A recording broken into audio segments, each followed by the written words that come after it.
दोहरी। यदि एक मीनार की छाया, मीनार की छाया क्या है तो परछाई, जैसे कोई धूप में चलता है तो उसका छाया बनता है, छाया मतलब परछाई। यदि एक मीनार की छाया उसकी लंबाई की अंडर रूट 3 गुनी है। यदि एक मीनार की छाया उसकी लंबाई, उसकी मतलब किसकी लंबाई, मीनार की लंबाई की अंडर रूट 3 गुनी, गुनी मतलब अंडर रूट 3 गुना है, अंडर रूट 3 गुनी है, तो सूर्य का उन्नयन कोण ज्ञात कीजिए। क्या ज्ञात करना है दोस्त, सूर्य का उन्नयन कोण। तुरंत हम क्या करेंगे, ऐसे मीनार बनाएंगे, क्या बनाएंगे, मीनार। एक सीधा रेखा खींचिए और मीनार लिख दीजिए, आपका मीनार बनकर तैयार हो गया। फिर क्या करेंगे दोस्त, एक छाया, छाया कहाँ बनेगा, धरातल पे बनेगा, और फिर ऐसे मीनार के उन्नयन कोण बना देंगे। उन्नयन कोण कितना मालूम नहीं है, लेकिन उन्नयन कोण ज्ञात करना है, बताना है, तो माना उन्नयन कोण थीटा। ध्यान दीजिए दोस्त, मीनार की लंबाई उस, हाँ छाया, मीनार की लंबाई की अंडर रूट 3 गुनी है, तो यहाँ लिखेंगे माना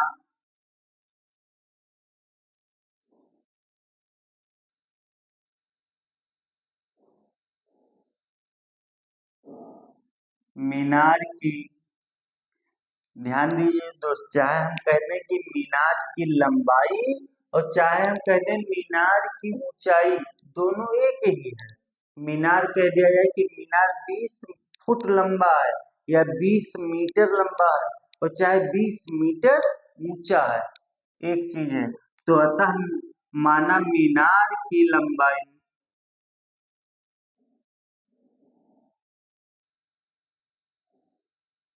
यक्स मीटर भी मान सकते हैं, यच मीटर भी मान सकते हैं, वह कुछ भी यक्स वाई जेड कोई भी मान लीजिए। माना मीनार की लंबाई बराबर यच मीटर, क्या मीटर मान लियागा, यच मीटर। अब इस त्रिभुज का नाम रख दीजिए, ये बी और सी। और मीनार की छाया, छाया कितना हो जाएगा दोस्त,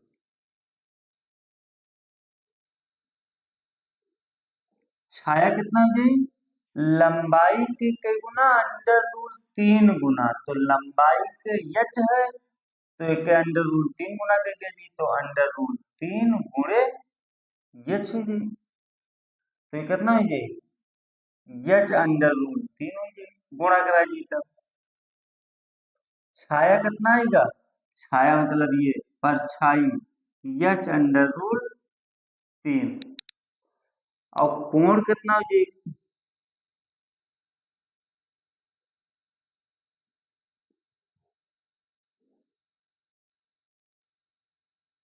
कोण बराबर, यहाँ ना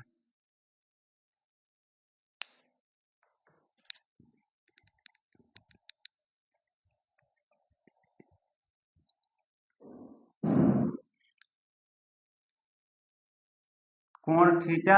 अब ध्यान दीजिए दोस्त, हम क्या लेंगे, ऊंचाई और दूरी में सबसे ज्यादा आपको tan ही लेना पड़ेगा। tan थीटा बराबर लंब बटा आधार, ये याद होना चाहिए कि tan थीटा बराबर लंब बटा आधार होता है। और लंब कितना है दोस्त, यच, तो यच लिखेंगे, और आधार कितना है, यच अंडर रूट 3, तो यच अंडर रूट 3 लिखेंगे। tan थीटा बराबर कितना आ गया, यच बटा अंडर रूट 3 आ गया, कितना आ गया दोस्त, यच बटा अंडर रूट 3, और यच से यच कम यच, यच से कट गया, तो यहाँ हो जाएगा tan थीटा बराबर 1/√3। अब ये देखिए कि tan का अंश के मान है, तो tan थीटा बराबर, ये आपको याद होना चाहिए कि 1/√3 tan 30 अंश का मान है, tan का मान है tan 30 अंश का। tan और tan काट दीजिए तो थीटा बराबर कितना आएगा, 30 अंश आएगा। यही आपका आंसर होगा। अतः कोण बराबर, अतः उन्नयन कोण बराबर यहाँ लिखेंगे हम, यहाँ लिख दीजिए